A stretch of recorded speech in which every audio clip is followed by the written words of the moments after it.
Staying prepared for power outages takes planning, and now is a great time to make sure we're ready for whatever Mother Nature throws our way. I use a combination of battery power and generator power to back up my home, and today we're adding a small solar array to the setup. If you like the idea of backup power that's automatic, you should find this video interesting. Hey guys, John here with Backyard Maine.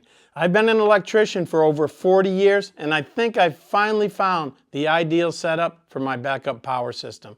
It just needs a couple of tweaks to make it perfect. Let me give you a quick overview of my system, and then we'll cut the power and I'll show you how it all works. Here's what I'm working with. I have a gas-powered backup generator, the Anker SOLIX F3800 Plus battery power station, one expansion battery, the Anker SOLIX home power panel, and four 410-watt solar panels, which we'll be hooking up today. I have a 30-amp 240-volt inlet box outside the house that I connect my gas generator to during power outages. It runs to my main panel through a backfeed breaker with an interlock, which ensures the main breaker and the generator breaker cannot be on at the same time. Anker recently released an upgraded version of their F3800 power station. It's called the Anker SOLIX F3800 Plus. I covered all the new features in another video. I'll link that at the end of this video. But the two upgrades that mattered the most for me are the expanded solar charging capabilities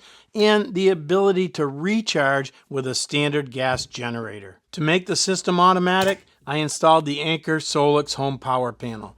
Basically, it's an automatic transfer switch with some added features. To stay within the system's 6,000 watt capacity, I wired a 12-circuit sub-panel to power only the loads I need during an outage. Originally, I could get about 7 hours of runtime on the battery, which was decent, but I wanted more. So I added one expansion battery. Each battery adds 3,840 watt hours, just like the main unit has. You can connect up to 6 expansion batteries to one F3800, but with just one, I doubled my runtime to about 14 hours. When the battery gets low, we need to recharge, and there are 4 ways we can do this. 120 volt charging through the AC input, 240 volt charging through the home power panel. We can charge with a gas generator using the generator input adapter or with solar power through the solar power inputs. But during a power outage, the first two aren't available, so that leaves us with generator or solar charging.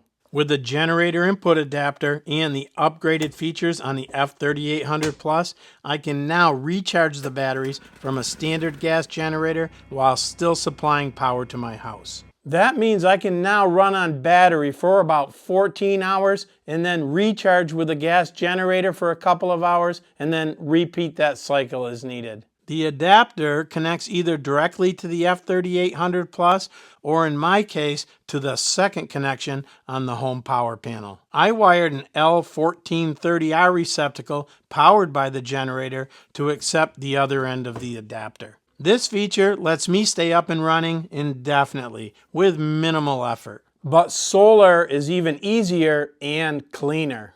The F3800 Plus now supports up to 165 volts and 17 amps on each of the 2 solar ports. That's a total of 3,200 watts of solar input. That's a big upgrade that a lot of users were looking for, and here's why it matters. Higher voltage means I can wire my solar panels in series rather than in parallel. In parallel, the voltage stays the same, but current increases as we add panels. That requires larger and more expensive wire to account for the current and to avoid line losses. In series, current stays the same, while our voltage actually increases as we add panels. This allows for smaller wire and proportionally reduced line losses. Effectively, this means we can run long runs of smaller wire and actually get more power from our solar panels. I'm using 4 410-watt rigid solar panels from Anker,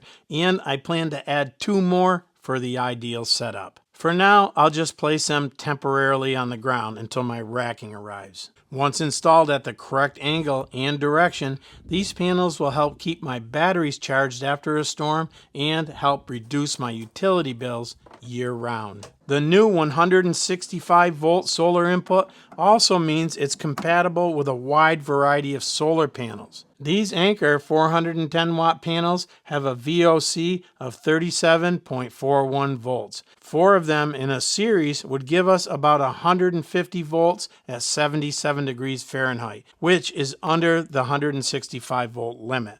But we also need to factor in cold weather.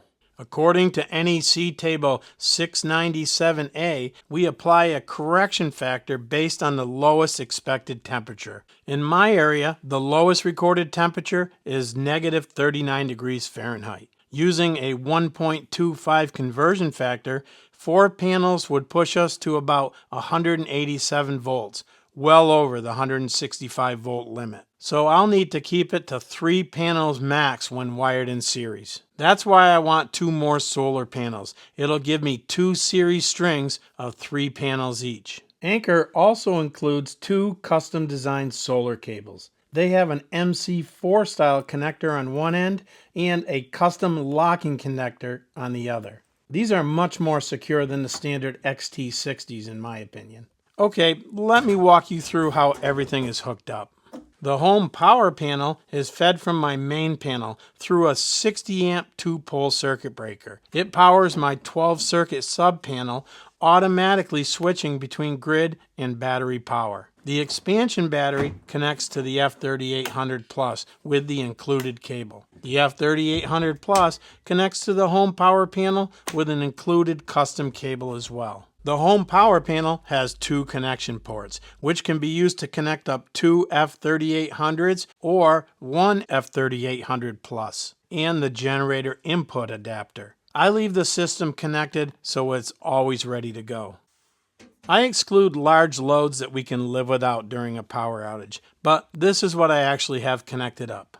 The 20 amp 2-pole breaker feeds my well pump. The remaining 10 circuits feed my oil boiler for heat and hot water, our chest freezer, and our kitchen refrigerator freezer, the microwave oven and coffee pot, my computer, internet router, and 1 TV. Most of the lights in the house, the smoke alarms, and a few outlets in the kitchen and bathrooms. Most of these loads are intermittent, so the average draw stays pretty low. Let's simulate an outage.